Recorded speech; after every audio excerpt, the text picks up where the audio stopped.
Hello everyone, this is Jason from Primetime Aquatics, and in this video I wanted to summarize a couple of video series that we've done over the last couple years and talk about what are the best standard size aquariums on the market. Hope you enjoy the video. Appreciate you being here. So the way we're going to do this video is we are going to take it by size, starting with the smaller tanks and moving up to the larger ones. By the way, if you want more information on fish tank sizes, the pros and the cons, I have a playlist I'm going to put in the description below, as well as a lot of comparisons that we've done between different fish tank sizes and stocking options for each one of those fish tanks. Hopefully that will give you a more complete picture of what we're about to talk about today. So I thought what we would do is start with some of the smaller tanks and move up to some of the larger ones. If you're looking for a fish tank that's under 24 inches long, I think the standard 10-gallon is a great option, and it's a good option for a lot of beginners. We have a rack full of them over here behind me. There are 9 of them. We have 3 more, actually 4 more on the other side, as well as 1 upstairs. So we've got 14 10-gallon fish tanks around the fish room and around the house. And the reason for that is it is a great standard size. They're cheap. You can often find them in kits. They're inexpensive to start up. They're inexpensive to aquascape, and you still get a decent number of stocking options for your 10-gallon. Yes, there are a lot of other types of tanks that come in a kit that might be slightly smaller or slightly larger, but usually the standard 10-gallon is one of our go-tos just because it's so easy to find lights and lids and filters, and it just makes for a really good starter tank. Now, another tank that we really love in our fish room, if you're looking for something that is a little bit larger than a 2-foot tank and maybe not quite that 3-foot size, the 20-gallon long. We have 4 of them right behind me over here. We have another 4 on the other side of the fish room, and there's actually a couple on Joanna's wall. This is another tank. We've got 10 of them in the fish room. Why? When you think about the 20-gallon long compared to maybe the standard 20 or maybe even the 29-gallon or the 37, the 20-gallon long just fits that sweet spot for a number of reasons. One, when you compare it to a standard 20-gallon, you're getting 6 inches more in length, which can really help you with your stocking options and give you a little bit more square footage when it comes to the bottom part of the tank, which most fish will enjoy the horizontal swimming space more so than the vertical. The other thing I really like about the 20 longs is they're not as tall as a 20-gallon high or a 29-gallon, which we have also behind us on the bottom row. That's going to mean the 20-gallon long is a little bit easier to work on. You don't have to have the lights be as strong as maybe a 29, and you've still got most of the stocking options of a 29-gallon and certainly a 20 high. And so again, you're really getting this nice sweet spot amongst all these different tanks, especially when you're looking at the 30-inch tanks like a 20 long. The other thing that's especially important for us, and maybe for you at some point in the future, is we like to stack our tanks up, as you can see behind me in the fish room. And so with the 20 longs, we can actually go 3 high. On the other side, we have them double stacked, and that's not a big problem. For those of you who buy maybe like an iron stand and you've got a 29 on top, that 29 long underneath fits really, really nicely and still gives you a little bit of room to work with the tank and get fish into and out of the tank and aquascaping materials without having to deal with a very narrow opening. Now, there are a couple downsides to the 20 long. Generally speaking, you don't see a lot of fish tank starter kits in a 20 long size. Usually those come in 20 highs and the 29 gallons. But if you're going to put together a fish tank from the start, the 20 long is a really good way to go. The cost is going to be a little bit higher because you can't find it as a kit compared to the 20 high, which by the way is a little bit shorter, as I've already mentioned. And it might actually be about the same price as a 29 once you factor in the fact that a 29-gallon often comes in a kit with the filter and the heater and the lights and the lid all included. Now, my next 2 favorite tanks are right behind me, one of which are the 40-gallon breeders right behind us. We actually have 8 of them in our fish room, 6 behind me here and 2 on the other side.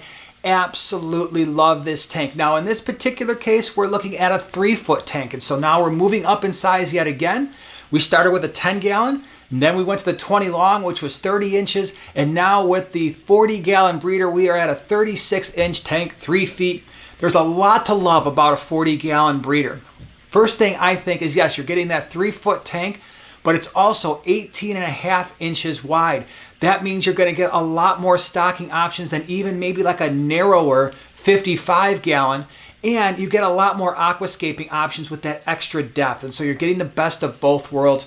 By the way, we've talked about how important it is to have surface area in your fish tank. I'll put that video in the upper right-hand corner as well as in the description below, because there is a lot more to tank volume than just its size.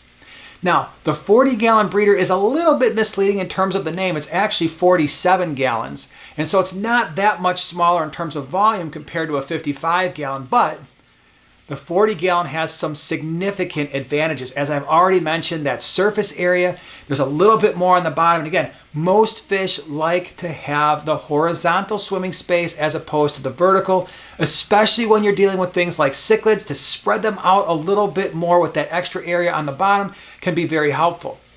The other cool thing about a 40-gallon breeder is, at least compared to a 55, it's a little bit shorter, which means it's going to be a little bit easier to work on. And once again, if you want to double stack your tanks and have more than one, you can do that a little bit easier with the 40-gallon breeder. Now, for me personally, I really like the 40-gallon breeder. I like the way it looks compared to a 55-gallon, but that's more of a personal preference thing. It doesn't necessarily make it right. You may have a different opinion, and that's okay.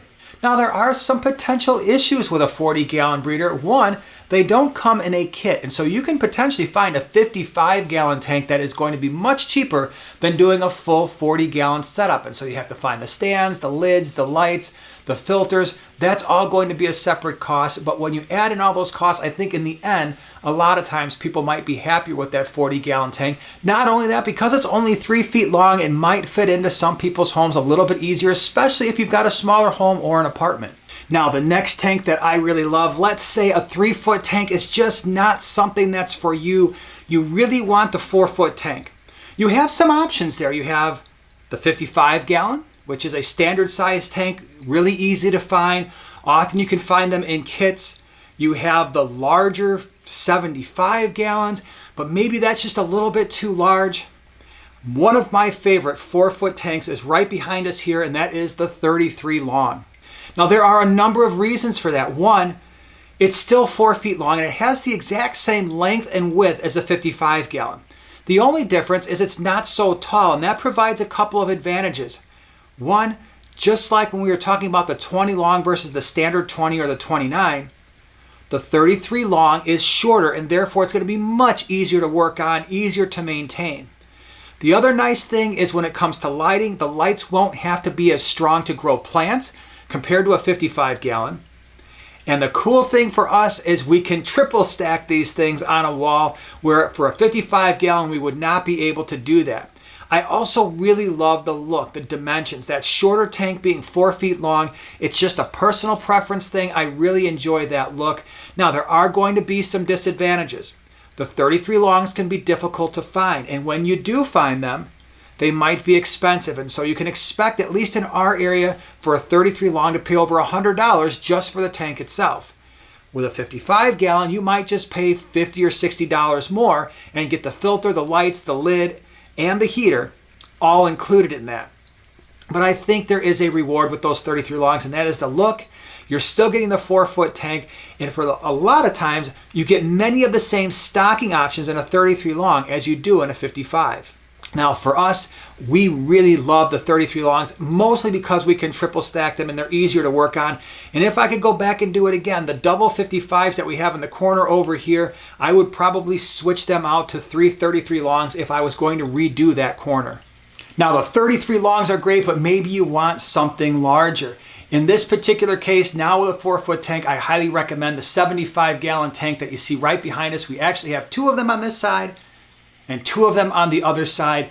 This is probably my favorite 4-foot tank, and it's my favorite because not only is it 4 feet long, but it's also 18.5 inches wide. So unlike the 33 long, unlike the 55-gallon, you're getting that extra depth just like you would with a 40-gallon breeder. And that's a really cool thing. That gives you, believe it or not, a lot more stocking options than a standard 55.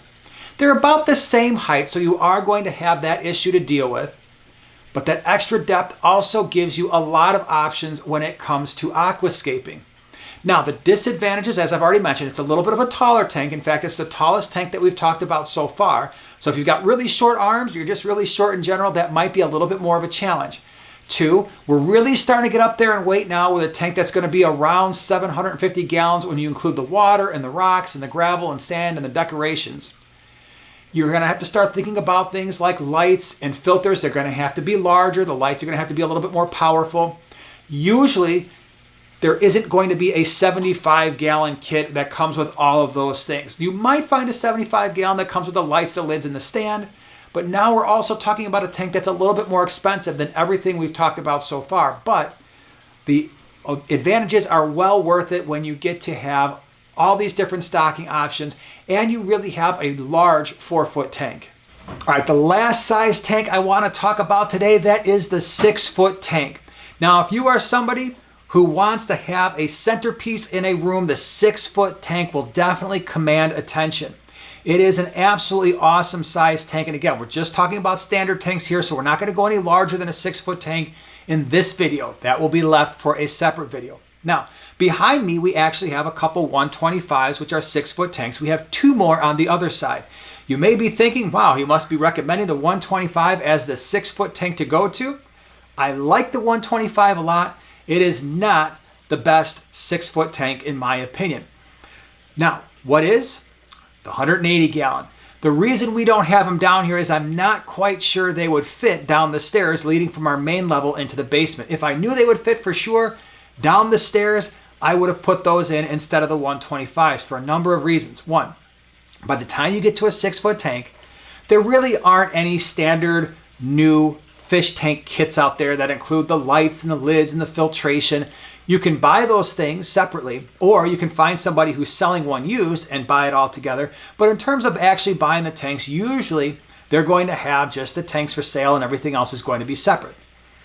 180s are going to be more expensive than 125s, but you get a lot in return. The biggest thing is the depth. The 125s and the 150s, they're basically the same width, the same length and the same width, 6 feet long, about 18.5 inches wide. The 150, the 6-foot 150 is a few inches taller than 125, and so that can be pretty difficult to work on.